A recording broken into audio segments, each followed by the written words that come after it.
belajar tentang Yesus Kristus mewartakan kerajaan Allah melalui perumpamaan, melalui peribahasa.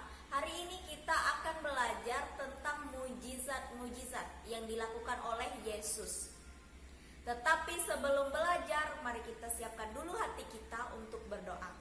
Oke? Tutup mata, lipat tangan, tundukkan kepala. Dalam nama Bapa dan Putra dan Roh Kudus, amin.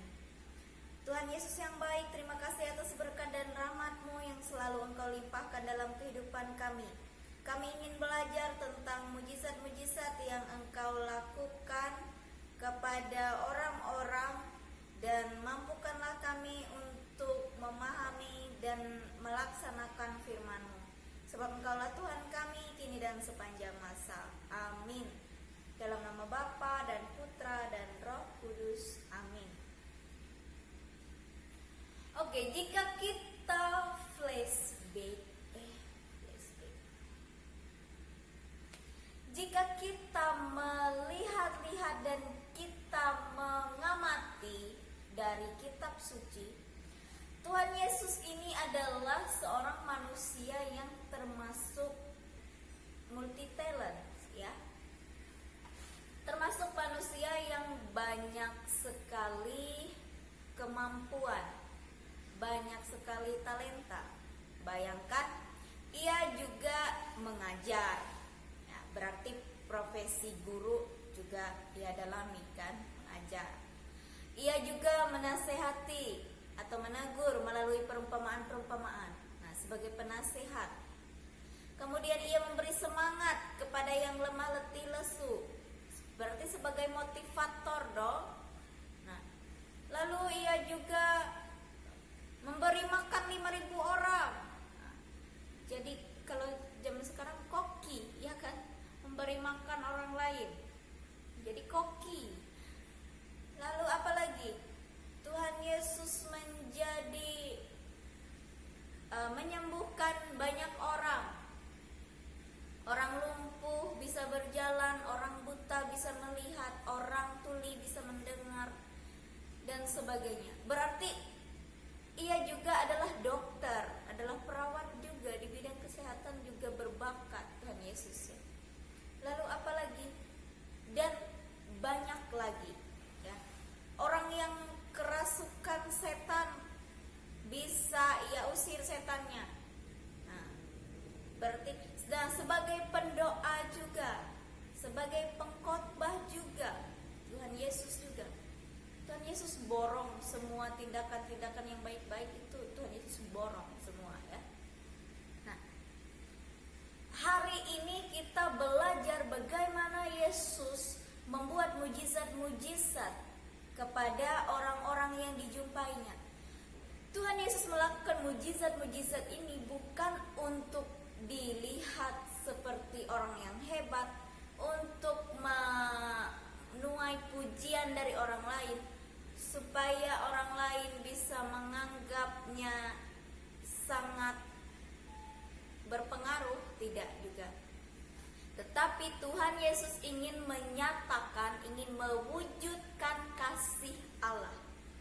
Kasih Allah melalui tindakannya, yaitu menyembuhkan orang, memberi makan orang, mengasihi orang yang tersingkir, lalu memotivasi orang yang patah semangat, ya.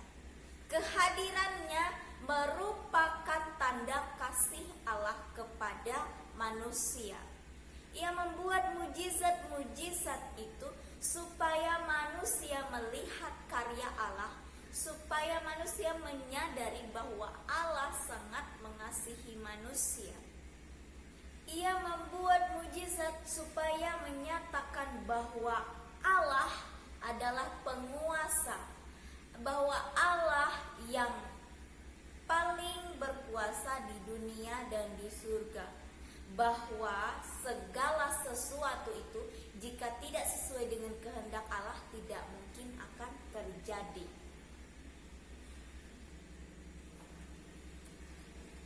Tetapi terjadinya mujizat-mujizat ini tidak hanya tindakan dari Allah semata, tidak hanya campur tangan Allah semata, tetapi juga ada respon dari manusia, ada timbal balik dari manusia. Apa saja bentuknya? Yaitu iman. Iman, pengharapan dan kasih. Itu adalah bentuk respon dari manusia. Nah, jika Allah sudah bertindak tetapi manusia tidak mengimaninya, tidak percaya, maka itu tidak akan terjadi.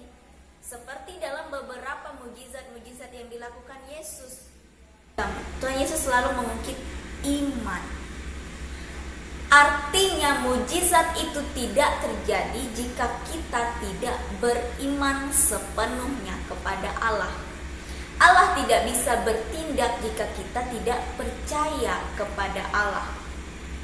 Harus beriman dengan sungguh-sungguh kepada kehendak Allah. Nah, pada masa sekarang bisa nggak sih mujizat itu terjadi? Ya bisa.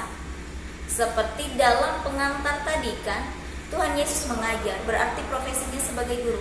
Nah, berarti guru pada zaman sekarang adalah juga sarana Allah untuk menyatakan kasih-Nya.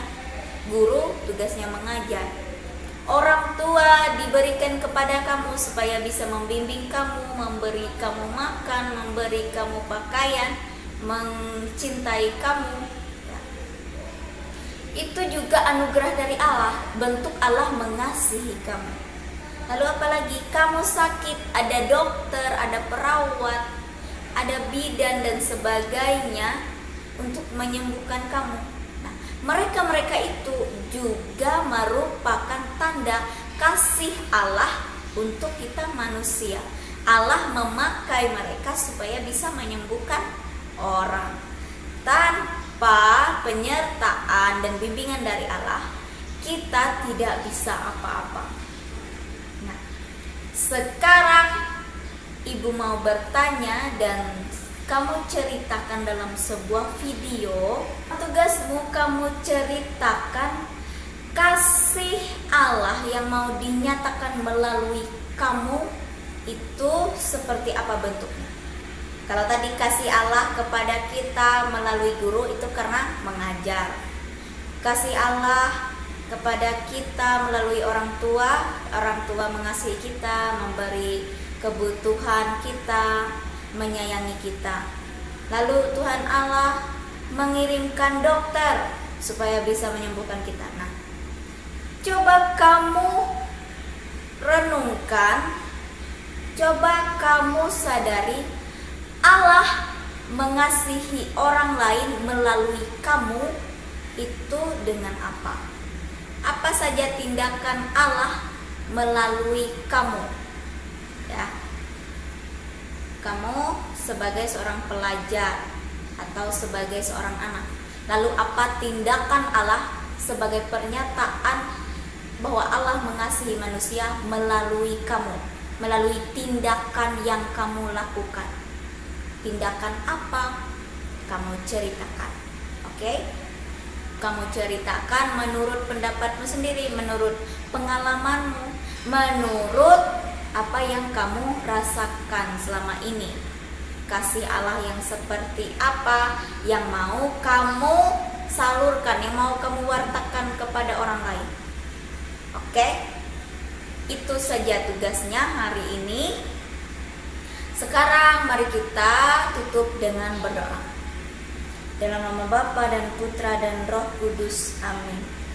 Tuhan Yesus yang baik, terima kasih atas firman yang telah kami dengarkan hari ini. Mampukanlah kami menjadi anak-anak Tuhan, anak-anak yang setia, anak-anak yang selalu melakukan kehendak Allah. Pakailah kami sesuai dan seturut dengan kehendak-Mu. Pakailah kami untuk mengasihi sesama kami melalui tindakan kami. Sebab Engkaulah Tuhan kami kini dan sepanjang masa. Amin. Dalam nama Bapa dan Putra dan Roh Kudus. Amin. Go semangat untuk mengerjakan tugasnya hari ini. Jangan lupa selalu berdoa dan bersyukur dan melakukan kehendak Allah melalui tindakan dan kata-kata yang bisa kamu lakukan setiap hari melalui hal-hal sederhana, dan juga happy weekend semuanya. Tuhan Yesus memberkati. Bye bye.